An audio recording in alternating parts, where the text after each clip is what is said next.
Welcome to The Wyrd Way, a podcast about magic, folklore, healing, and everything in between. I'm your host, Sharon Ruderman, and your guide if you choose to follow The Wyrd Way.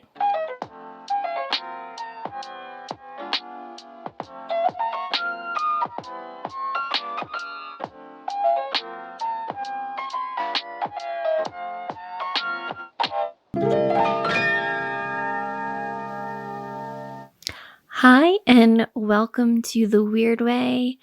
I am your host, Sharon Ruderman, and I am really excited to talk to you about the themes for November, the messages for November, and to pull some cards for you to help you through your month. So let's get started.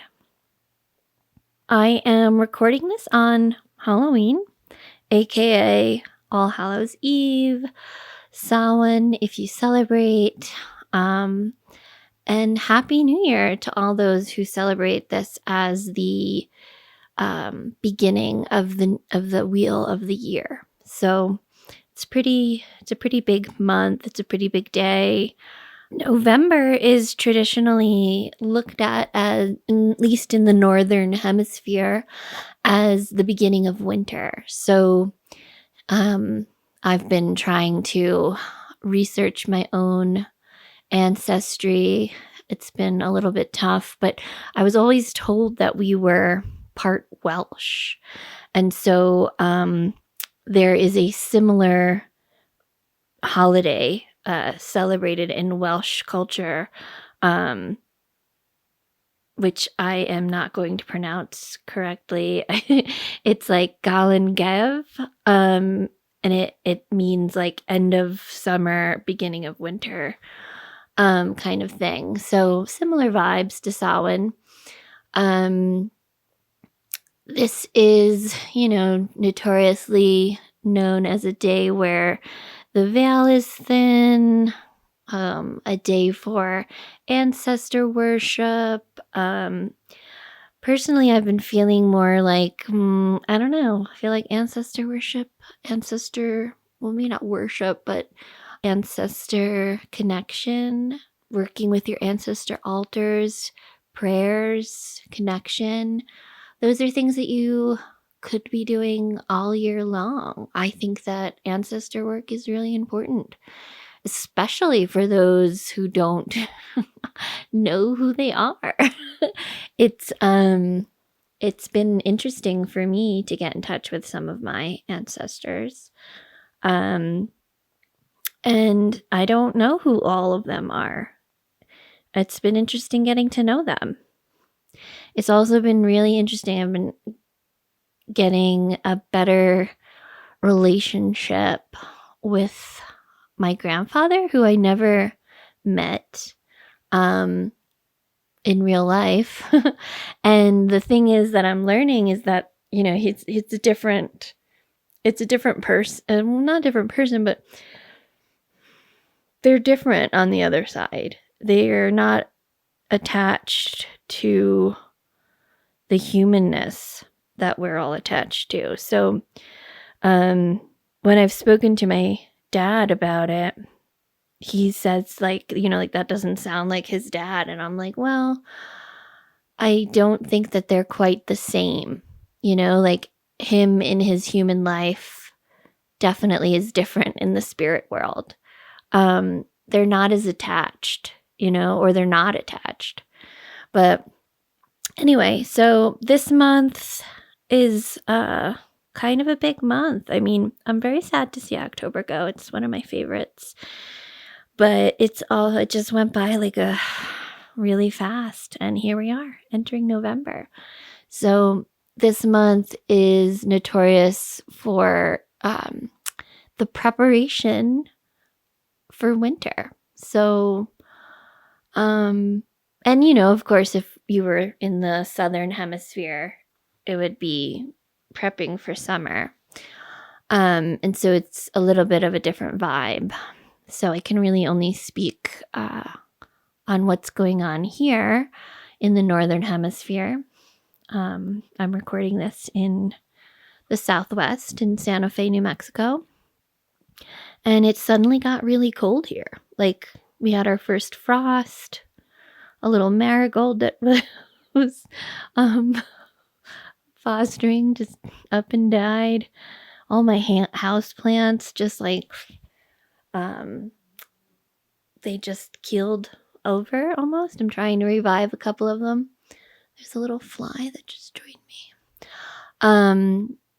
And yeah, so we're suddenly moved into a little bit of like colder weather. Definitely shades of winter coming in. And yeah, so we're in Scorpio season. I just taught a class at the very beginning of Scorpio season, so October 22nd or so. I taught a class about the Death card, which is the card that correlates with Scorpio in the tarot. And we're in a death season. We're in a season of grief, a season of letting go, a season of composting, making space for a quieter time of the year in winter. Sometimes it doesn't feel that way because we have to like go through the BS of the holiday season first. Something you guys might not know about me is I'm a little bit of a Grinch.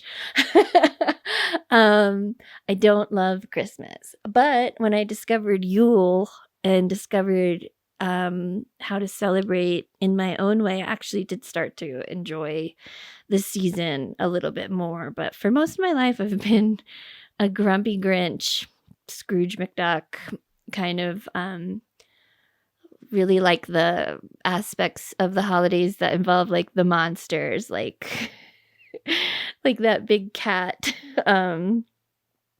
in what's it? I think Iceland. They have like this big cat, and like if people don't get pants for Christmas, they might get eaten by this giant cat. It's like that kind of stuff is great. But or like Krampus, you know. But anyway, I'm like really distracted today. So anyway, death. So I've been talking a lot about death and death season, and I was teaching this class recently, and somebody asked me, could I define what shadow work was? And I was like, oh, very poignant question. And so I think that a lot of people refer to shadow work, refer to Underworld Journeys, refer to those types of things. But if you don't know what that is, let me define it a little bit for you.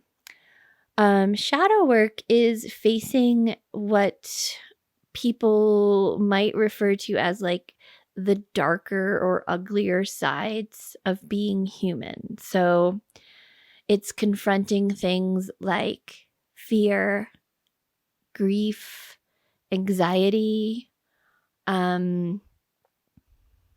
shame, and similarly, an underworld journey is when you're experiencing maybe a longer time period of that. I went through a pretty long underworld journey from, well, most of us probably did. It was just that time period, but from the end of 2019 into the beginning of 2021, I basically was in a long depression and healing journey and dark night of the soul type of stuff. And so that's what shadow work is. That's what underworld journey is, when you kind of lean into these less cheery sides of being human. And a lot of times these aspects of humanness are sort of brushed under the rug or not talked about, or can feel kind of embarrassing or shameful to bring them up, because that you could be made to feel like, because you can't deal with it, like maybe you're less than, or maybe you don't have the words for it because it's not talked about a lot in our culture. I think a lot of us who descend from, strong upper lip kind of cultures, it's just not talked about in families. It's not talked about. So I still know people that feel shameful around seeking out therapy in 2023. It's a little bit like wild to me because as a New Yorker, like everybody has a therapist. So when I left New York and heard that people were still like kind of ashamed of it, I was like, wow. There are a lot of resources out there these days to find affordable mental health care. There's still some racial, some economic barriers, of course, to that. But there are more and more and more resources available for talk therapy, for emotional therapy. And I don't think that dealing with these, doing shadow work or being in an underworld journey is something to be ashamed of anymore. I think it's something to be proud of. It's a rite of passage to move through. I think that the tarot deals with a lot of that stuff. And it's a part of growth to move through these harder or so-called harder aspects of being alive right now. And so these feelings, I guess, can sometimes come up when we're talking about death, when we're talking about letting go, when we're talking about releasing. So let me backtrack a little bit. What is death season? So if you're familiar with the idea of the life-death life cycle, we are in the part of the year that is notoriously related to the death part. If you look at the trees, if you look at the weather outside, nature, it is showing us how to release, how to compost. We just moved through a giant energetic portal of the eclipse seasons too. So I think that a lot of us were shooken up and maybe shown places that we were still holding on to that are, not meant to come with us in the next phase.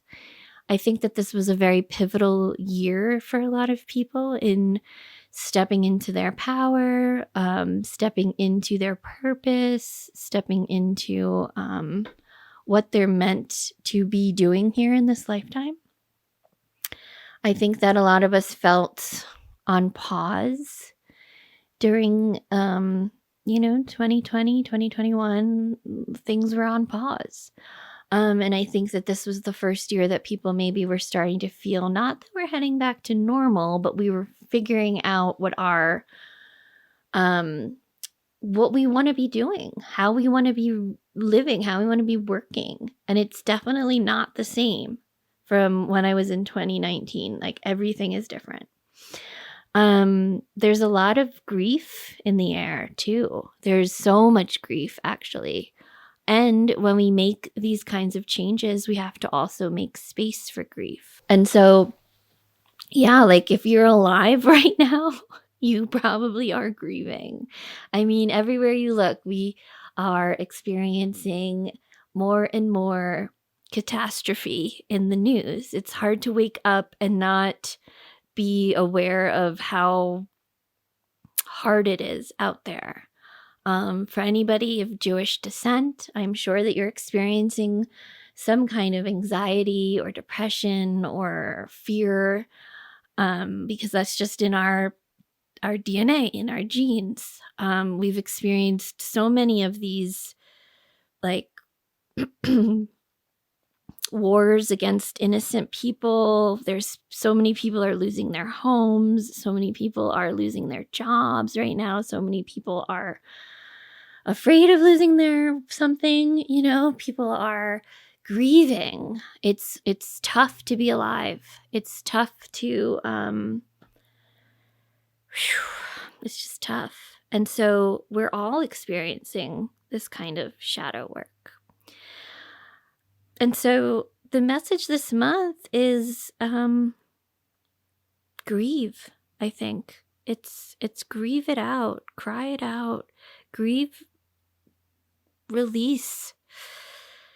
Don't hold it in, because it turns into cancer, or it turns into disease, or it turns into anger. And not that anger is a bad thing, but when we don't release it, it can transform in the body. And I really do believe that. I do believe that stress and our lifestyles these days, we have to make space. We have to make space in our lives for just being a grieving person who's alive in 2023. Yeah. So let's see who's showing up in the world of the tarot. I'm just going to do this live, recorded live. Pulling out my deck. So let's see who is coming forward to help us move through this death season, move through these, prepare for the winter, prepare for a little bit of hibernation, prepare for, prepare for, the new, because basically you release a lot in death. You let it, like the leaves, you let it compost the soil for the new seeds you're bringing into your life. Oh, wow. So on point. The death card just came out so I can pull it out.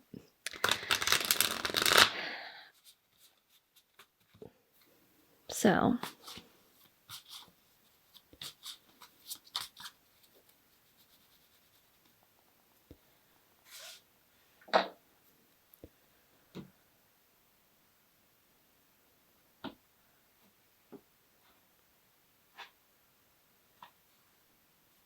the Seven of Swords.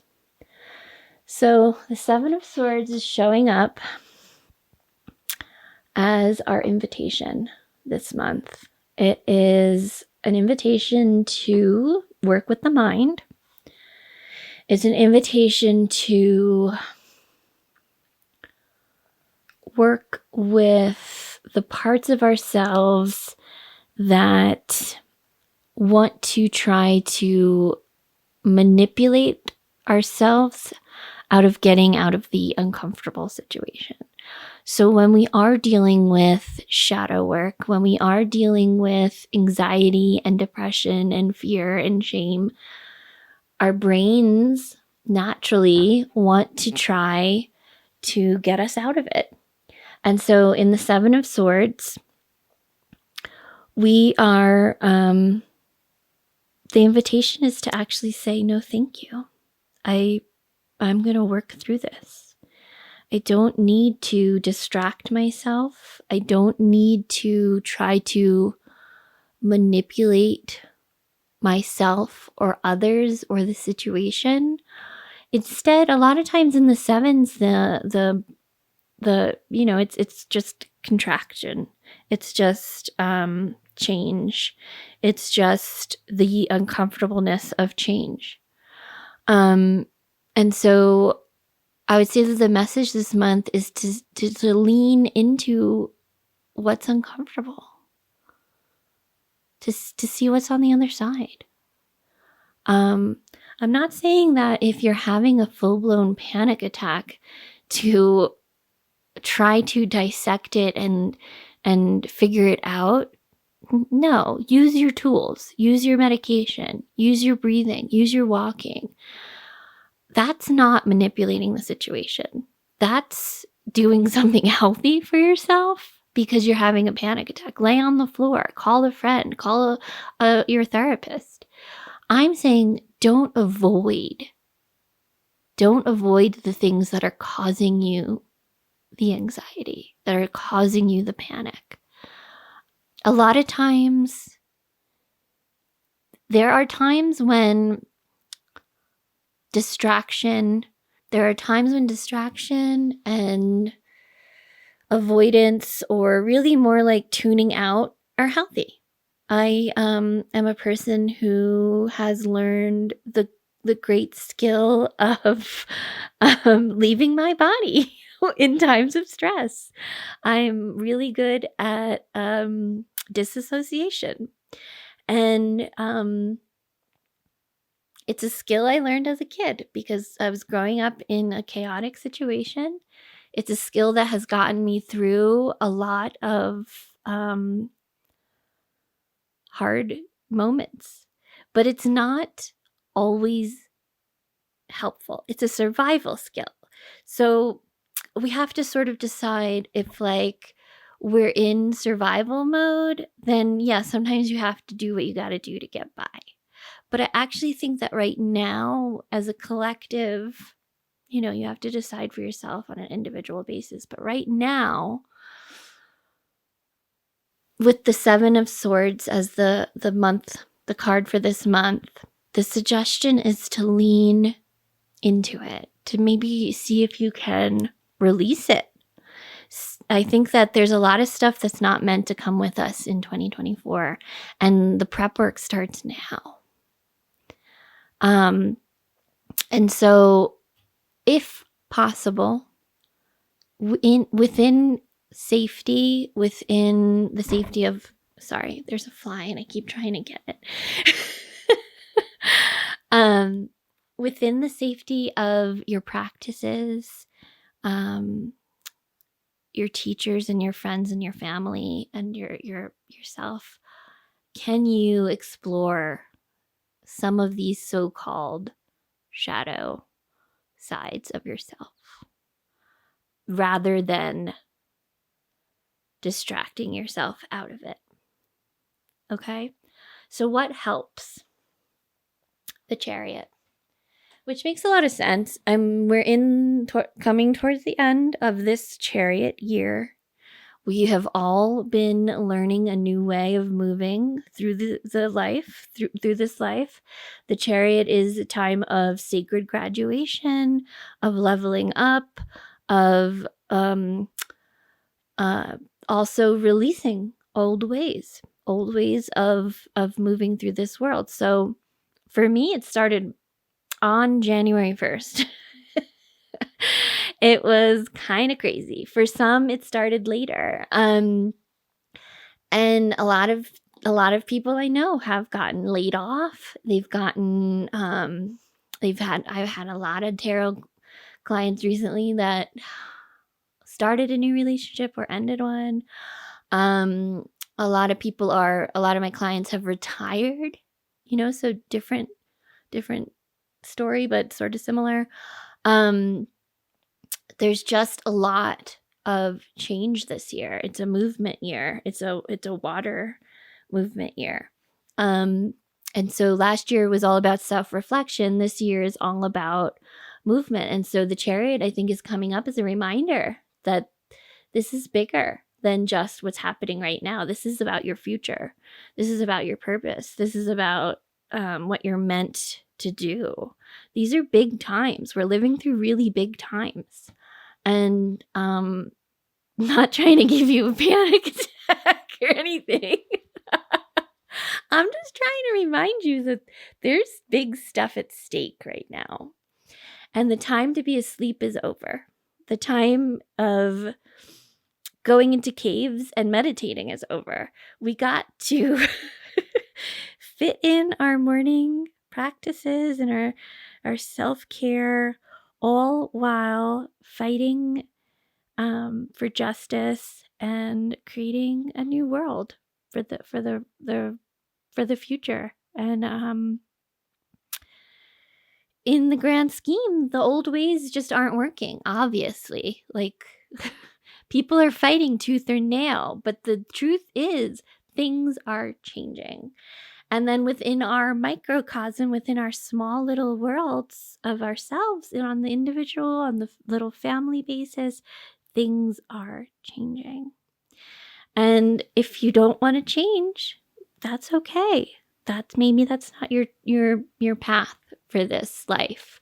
But I think if you're listening to this podcast, that you're interested in change and growth, and that's just where we're at right now. I think this year was a lot about asking ourselves the big questions, like what am I here to do? That's a big fucking question. Well, who am I here to help? Ooh, that's a big question. Who, like, who's here to help me? Who's here to show me? Who am I here to guide? What's my purpose? What's my passion? What do I love to do? How can I use that as a compass for my life? These are all the big questions. And that, I think those are the types of things that we've been, as a collective and as on individual basis, sort of wrestling with this year. On a personal level, I've been really exploring the way that I work. I just had a really cool meeting with somebody, and she asked me, because she's into human design, and I'm familiar with it, and I'm a projector. I'm here to guide people. And so she was asking me, like, what's your energy level like? Are you still working in a way that was, similar to the way that you were working when you were working full time?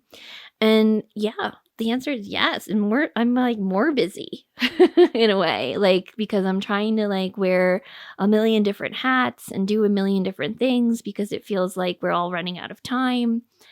And it's not true. We have time. We have time. We have time to rest. We always have time to recover. Different seasons call for different paces, of course. And, I'm looking forward to winter a little bit, to like calm down a little bit, to reassess. And so I think that being really real about our capacities is like a big lesson this year.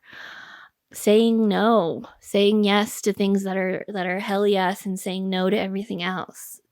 And being real with ourselves, like, I'm still a little bit in denial sometimes that I have a chronic illness, that I have low energy, that I have to rest every time I get on a plane. I have to recover for like a full fucking 24 hours. And I am in denial of that sometimes.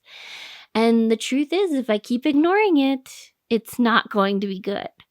So I'm sure there's something similar in your life that needs a little bit more of your attention, that maybe you've been ignoring or shelving. And I think right now is the time to take some of those things off the shelf and take a little gander and do a little. You don't have to take it fully. You could just take a little nibble, a little bite, a little taste, and see, am I ready to work with this right now? You don't have to take it all on, just a little bit. Something that you really don't want to take with you. I think now is the time to dig deep and get rid of something, compost it for the new. Whew. Who's our guide through it all? The hanged man, the hanged one. It's a tough one, you guys. I'm sorry. Just kidding. No, that makes sense. That the hanged one's coming in. The hanged man. It's a spider in mine. I really just don't like spiders. And sorry, I need a sip. The hanged one comes in at a time when, like the things we were talking about, the uncomfortableness, it's a time period where we're trying to get really comfortable in the uncomfortable. And if we let this card do its magic on us, we'll receive a lot of information about ourselves. We'll receive a lot of aha moments. We'll receive a lot of really beautiful crystals and gems about ourselves, little like self-love nuggets that we really needed to hear, and we really needed to hear it from ourselves. We really needed to say it to our inner kids. We really needed to hear it from our higher selves to help us embody it. So as the guide for the month, I think there's going to be a couple of like uncomfortable situations, maybe self-inflicted, because we're choosing to change. And, change isn't easy. Change is, especially if others around us are not changing or changing at different paces, right?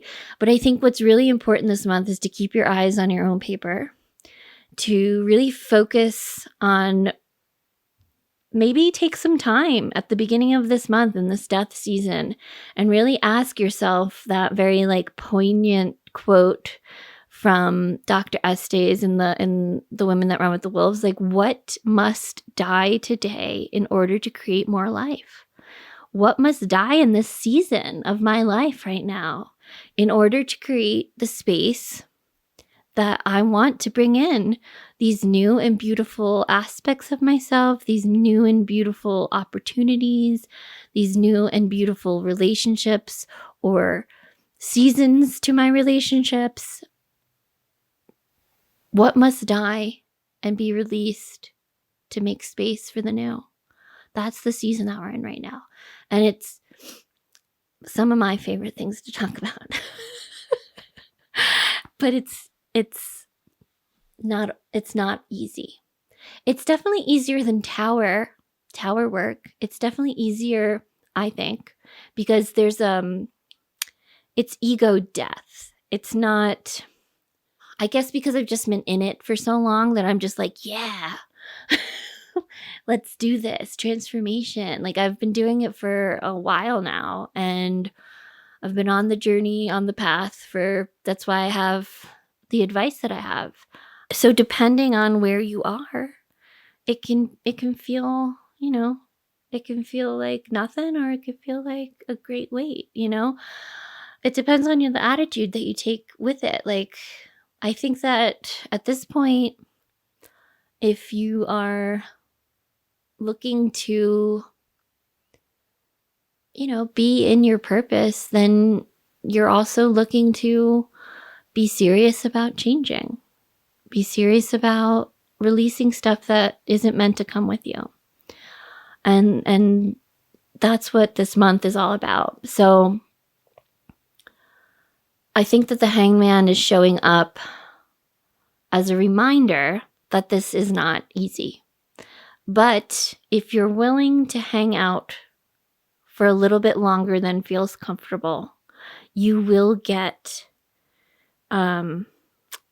reorganized. You'll get transformed. You'll get changed in the process, because it is about the process. It's not really about, because oftentimes you come through and then you're like, it just starts all over again, But it's like those amazing epiphanies, those like aha moments that when you go to like try to explain it to somebody, it just doesn't make sense. Like you're trying to explain a dream to somebody. Sometimes it's just, a lot of times it's just for you. It's just for you to understand. It doesn't matter if anybody else understands. Your cat probably understands, your dog maybe. Definitely your cat. I hope this is making sense. I definitely just went for it today. Underneath it all, we have the Fool. Wow.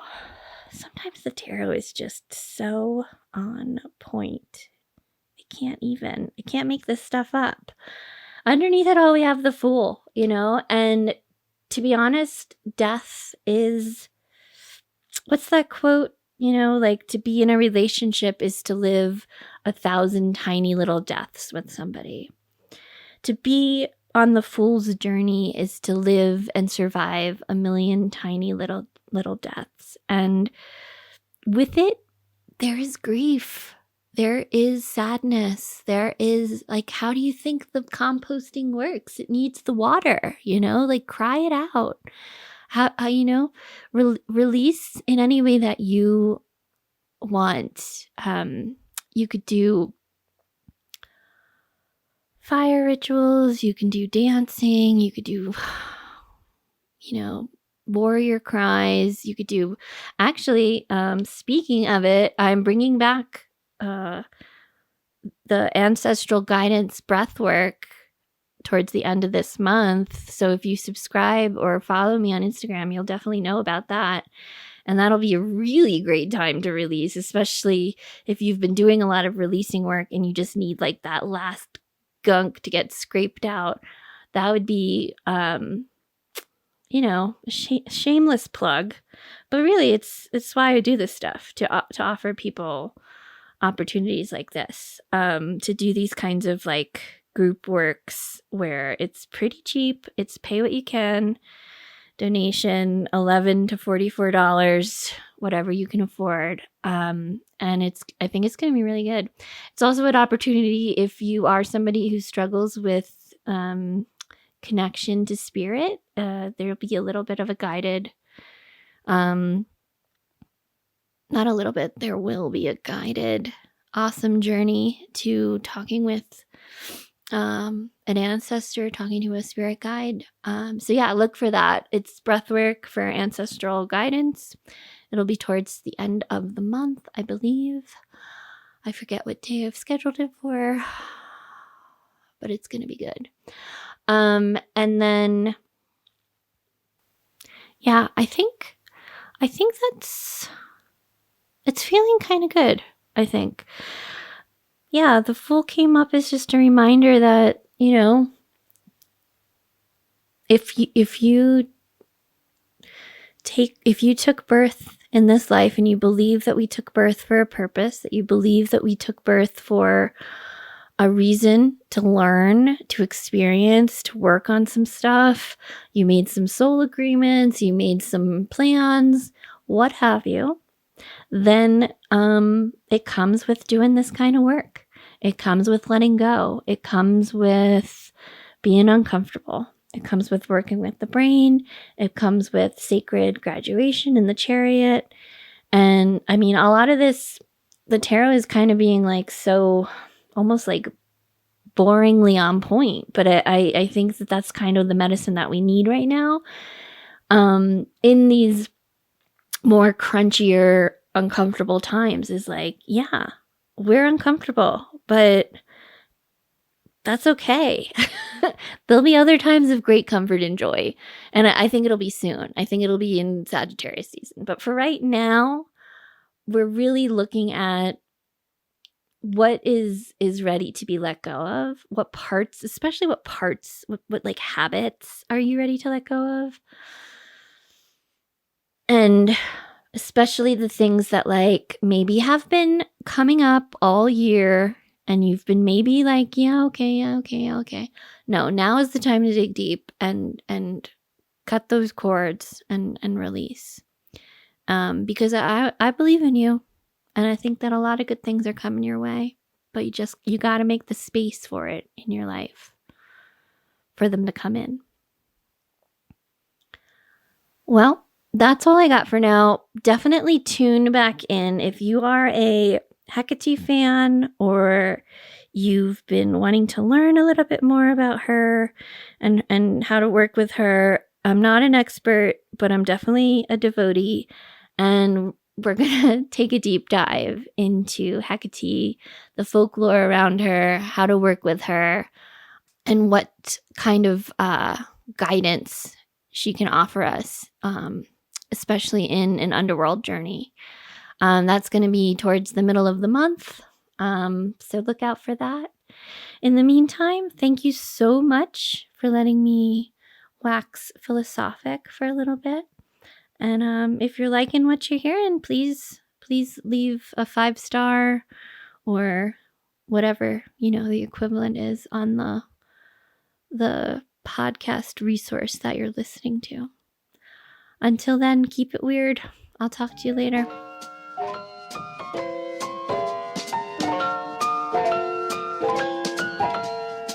You have been listening to The Wyrd Way, recorded, edited, and produced by Sharon Rudiman and Video Magic.